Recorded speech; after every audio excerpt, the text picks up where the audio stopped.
Jumat yang dimuliakan oleh Allah Subhanahu wa taala. Saat ini kita berada di penghujung bulan Rajab. Salah satu keistimewaan di bulan Rajab ini adalah hikmah dan fadilah yang terjadi di bulan ini adalah peristiwa Isra wal Mi'rajnya Nabi besar Muhammad sallallahu alaihi wasallam.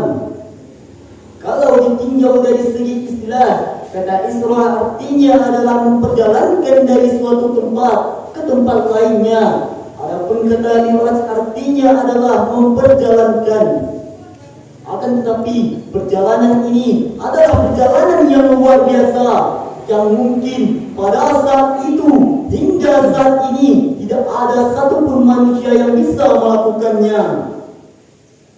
Maka pantaslah peristiwa Isra wal Mi'raj ini dalam Quran surah Al-Isra ayat 1 yang artinya Maha suci Allah yang telah memperjalankan hambanya dari Masjidil Haram sampai ke Masjidil Aqsa. Itu dilakukan oleh Nabi besar Muhammad sallallahu alaihi wasallam. Tentunya dengan kehendak Allah dan iradah Allah Subhanahu wa taala. Maka pada saat itu Rasulullah menceritakan kepada kaum Quraisy, ada yang tidak mempercayainya. Mereka mengatakan Rasulullah adalah orang yang gila, orang yang tidak maksud akal. Salah seorang dari orang Quraisy bertanya, "Wahai Rasulullah, kalaulah engkau memang utusan Allah, kami melakukan perjalanan dari kota Makkah sampai ke Masjidil Aqsa, maka waktu yang kami butuhkan adalah 1 bulan. Engkau bercerita bahwasannya engkau melakukannya hanya dengan 1/3 malam." Waktu itu banyak kaum musyrikin yang tidak percaya dengan hal yang telah diceritakan oleh Rasulullah sallallahu alaihi wasallam. Akan tetapi di sana ada orang-orang yang beriman, yang tahu akan kebenaran yang diceritakan oleh Rasulullah sallallahu alaihi wasallam. Di antaranya adalah Abu Bakar As-Siddiq. Beliau mengatakan, "Shadaqta ya Rasulullah, engkau maha benar ya Rasulullah." Sebagian orang yang beriman apabila mendengarkan kisah yang diceritakan oleh Rasulullah sallallahu alaihi wasallam, maka bertimbanglah keimanannya, bertambahlah keyakinannya akan apa yang telah disampaikan oleh Rasulullah sallallahu alaihi wasallam. Akan tetapi di tengah-tengah keyakinan mereka kepada Rasulullah sallallahu alaihi wasallam, pada masyarakat kita saat ini tidak hanya orang-orang kafir, tidak hanya orang-orang yang beriman, akan tetapi ada juga orang golongan-golongan yang menolak ketika Isra wal Mi'raj ini dipopulerkan dan diajarkan kepada anak-anak kita. Hadirin yang berbahagia, mengapa demikian? Mengapa demikian dilarang peristiwa ini? Pada dasarnya kita harus mengajarkannya kepada anak cucu kita agar mereka mengetahui apa yang telah dilakukan oleh Rasulullah, rintangan apa yang telah dihadapi oleh Rasulullah. Sehingga dengan peristiwa Isra wal Mi'raj ini ada perintah yang sangat penting yang disampaikan oleh Allah Subhanahu wa taala kepada Rasulullah sallallahu alaihi wasallam, yaitunya perintah melaksanakan ibadah salat. Ibadah salat adalah ibadah yang paling spesial di antara ibadah yang lainnya, karena ibadah salat tidak bisa digantikan dengan ibadah yang lainnya. Seseorang apabila dia tidak melaksanakan puasa di bulan Ramadan, mungkin dia bisa menggantinya pada bulan lainnya. Apabila seseorang tidak bisa melaksanakan haji karena tidak memiliki harta, dia bisa melaksanakannya dengan ibadah lainnya.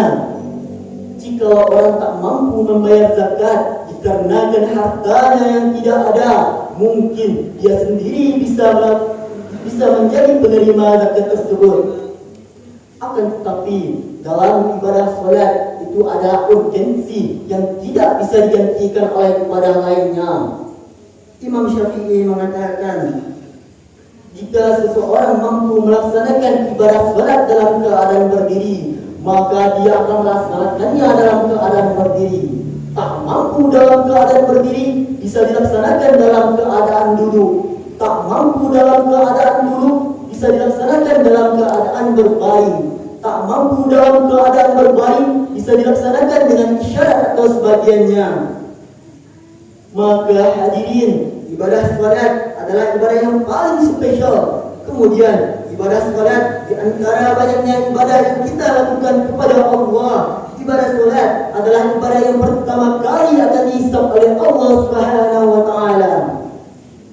Amal pertama yang akan ditanyakan oleh Allah Subhanahu wa taala, amal pertama yang akan dihisab di yaumul mizan, yaumul qiyamah, tidak lain dan tidak bukan adalah ibadah salat.